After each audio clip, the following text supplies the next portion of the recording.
Saya menganggap Jokowi lah yang merusak semua bangsa ini. Jokowi lah yang merusak Prabowo. Bapak dan Ibu setuju? Singkirkan virus Jokowi dari sekitar penguasa negara, termasuk Buku Papa. Assalamualaikum warahmatullahi wabarakatuh. Teman-teman, kembali lagi di channel YouTube saya, Khairun Imam. Nah, ini ada video yang sangat menarik untuk kita simak bersama-sama, di mana Habib Syakkur yang merupakan inisiator Gerakan Nurani Kebangsaan menguliti habis-habisan Said Didu, Roy Suryo, Refli Harun, dan kawan-kawan yang terus memanfaatkan rakyat untuk menyerang Presiden Jokowi beserta Mas Gibran, teman-teman. Dan tujuannya adalah untuk memecah hubungan Pak Jokowi dan juga Pak Prabowo. Karena mungkin mereka ini tidak tenang, tidak ikhlas ketika melihat hubungan antara para petinggi dan pimpinan negara ini itu akur, teman-teman. Dan juga banyak hal yang disampaikan oleh Habib Syakkur dalam video ini. Oke teman-teman, tanpa perlu berlama-lama lagi, mari kita mulai videonya berikut ini. Kalau kita bicara Said Didu itu, ini kita terbuka ya, Said Didu itu bagian dari masa lalu pemerintahan. Nah, kita harus koreksi. Kinerja Said Didu itu bagaimana? Kinerja kelompok penentang Pak Jokowi itu bagaimana di saat memegang jabatan sebelum Pak Jokowi menjabat presiden? Apakah sudah berhasil menghantar Pak SBY itu mencapai kesempurnaan dalam mengelola negara, dalam memimpin sebuah negara Republik Indonesia? Nah, ini saya katakan bahwa orang-orang ini adalah orang-orang yang memang sangat tidak nyaman Pak Jokowi menjabat sebagai presiden. Karena Pak Jokowi itu adalah orang yang fokus, ikhlas, kerja nyata. Dan terbukti selama 5 tahun pertama hingga 5 tahun kedua nyata kerjanya. Hanya pemerintahan Pak Jokowi ini terlalu baik dengan kelompok-kelompok yang menentang pemerintahan Pak Jokowi. Misalnya, Bib? Ya contoh, berpendapat di depan umum terlalu keras, menghina, mencaci maki presiden terlalu dahsyat. Tidak ada yang pernah dikasih sanksi, baik itu sanksi sosial maupun sanksi administratif ataupun sanksi hukum. Setahu saya ya. Oke.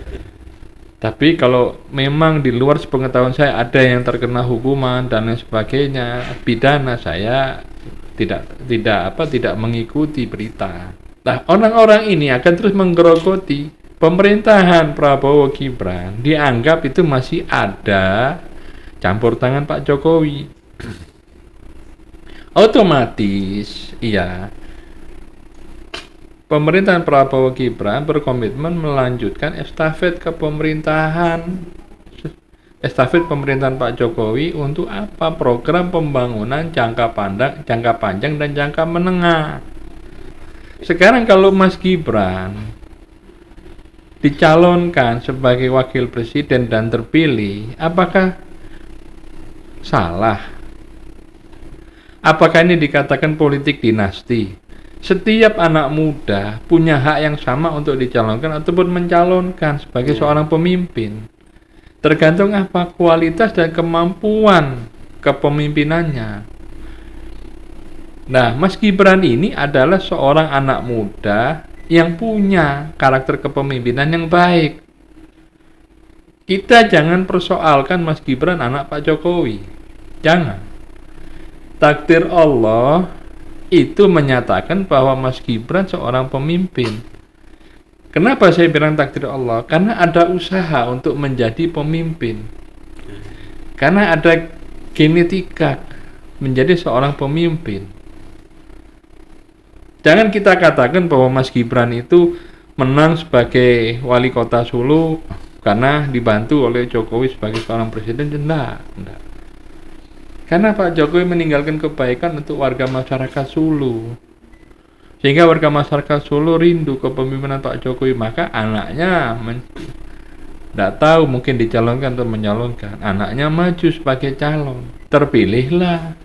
Terbukti pembangunan di Solo bagus, mewarnai pembangunan di seluruh Jawa Tengah, dijadikan toladan Mas Gibran. Nah, kalau orang-orang ini seperti Said Didu dan kawan-kawan ini harusnya pemerintah memahami dengan kepentingan sesaat. Bahkan saya yakin di zaman Pak Jokowi memimpin sebagai presiden mungkin sudah diajak berdialog, diajak diskusi. Tapi dalam sebuah diskusi itu tidak dapat jalan keluar. Karena apa? Karena faktor sosiologi spiritual yang mempengaruhi. Kenapa saya katakan faktor sosiologi spiritual? Karena di sini muncullah kelompok yang khas yang saya curigai sebagai kelompok oknum yang ikut dalam pengasuhan khilafah. Kenapa bisa bilang begitu?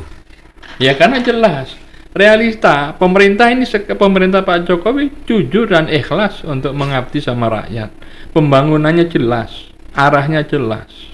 Dan dilanjutkan oleh Mas Gibran sama Pak Prabowo. Dan selama Pak Jokowi itu menjabat sebagai presiden, banyak diganggu sama mereka. Oke. Dan terbukti mereka ini menggalang opini di masyarakat tidak pernah berhasil. Mereka itu menjalankan faktor egoisme semata. Hanya ingin membuktikan kepada dunia luar, kepada dunia nasional bahwa mereka mampu untuk menaklukkan pemerintah supaya nurut. Pemerintah itu sama mereka. Mereka seakan-akan menjadi dewa penyelamat bangsa. Padahal mereka ini apa? Mereka menjual atas nama rakyat. Sebetulnya kalau saya katakan antara terganggu atau tidak, buat pemerintah tidak ada artinya. Kenapa saya katakan demikian? Karena kelompok ini adalah kelompok yang sekedar mengaktualisasikan dirinya sebagai pembela rakyat. Padahal ternyata rakyat tidak pernah terbela. Rakyat tersisihkan. Saya pelaku di pedesaan, di pedalaman. Saya melihat masyarakat biasa-biasa saja. Tidak terpengaruh dengan hal-hal propaganda seperti ini di media. Karena apa? Rakyat yakin bahwa pemerintah tetap konsisten berkhidmat kepada rakyat. Yang buktinya yang diperjuangkan atas nama rakyat tidak terpengaruh. Rakyatnya tidak terpengaruh. Tidak terpengaruh. Di masyarakat perkotaan di Jakarta, rakyat sudah jenuh, masyarakat sudah jenuh dengan keributan. Soal Sedir dan kawan-kawan. Iya. Ini kan kelompok-kelompok seperti ini kerap selalu tadi sudah disampaikan mengganggu jalannya pemerintahan. Kira-kira menurut Bib, bagaimana cara mereka membangun opini sampai hari ini mereka bisa bertahan untuk melawan pemerintahan hari ini, Bib? Ya, sebetulnya mereka membangun opini itu dengan meyakinkan secara paksa kepada pendengarnya, pembacanya bahwa kondisi sulit, kondisi kesemenang-menangan Jokowi melahirkan apa? Kesengsaraan, kemelaratan. Yang melarat siapa? Kalau kita katakan rakyat melarat, rakyat juga tidak terlalu susah. Rakyat ini selalu dilindungi sama Allah. Karena apa? Keikhlasan pemerintah dalam apa? Mendampingi rakyat, mewujudkan rakyat untuk memberikan jalan rakyat makmur, jalan menuju kemakmuran maksud saya. Dan rakyat selalu bersyukur. Sesusah-susahnya rakyat masih ada jalan rezeki yang diberikan oleh Allah SWT. Jadi rakyat sendiri tidak mau ribut, tidak mau rame, mau yang damai-damai saja. Rakyat maunya damai-damai saja. Ya. Dan harus diakui bahwa Allah memberikan jalan rezeki bagi rakyat Indonesia. Dan lebih bagus percaya kepada siapa? Kepada pemerintah apa kepada tokoh-tokoh seperti Said Didu dan kawan-kawan ini? Ya pasti kan percaya sama pemerintah. Yang membela rakyat kan pemerintah.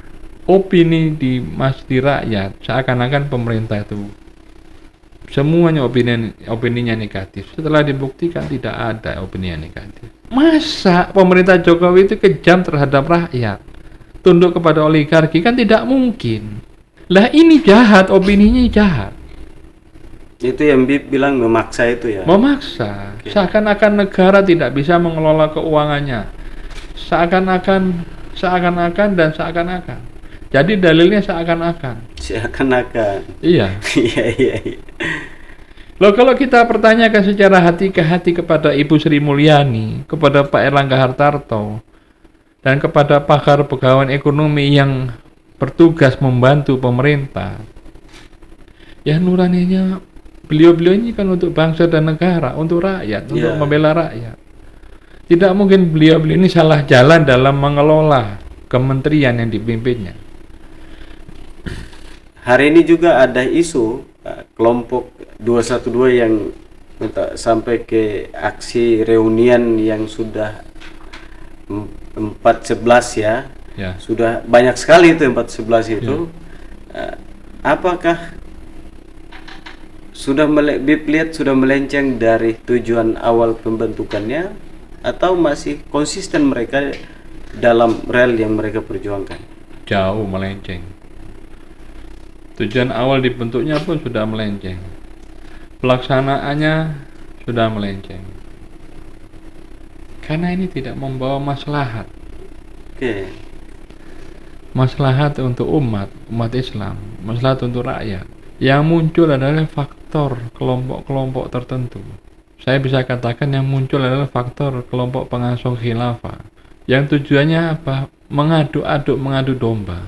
Kalau boleh saya jujur, ya, pemerintah itu sangat sayang dan peduli terhadap hubungan harmoni kebangsaan. Sangat menjaga toleransi lintas umat beragama.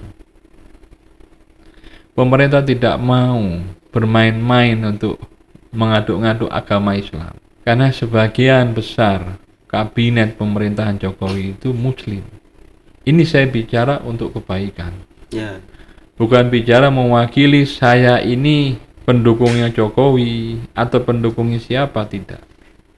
Atau pendukungnya Gibran, tidak. Saya mewakili anak bangsa, mewakili rakyat. Nah teman-teman, itulah tadi penjelasan yang sangat luar biasa dari Habib Syakkur, inisiator Gerakan Nurani Kebangsaan, yang banyak sekali memberikan pencerahan kepada kita semua ya, di mana beliau menguliti habis-habisan gerakan-gerakan ataupun narasi-narasi yang selalu dibangun oleh para pembenci Pak Jokowi beserta keluarga.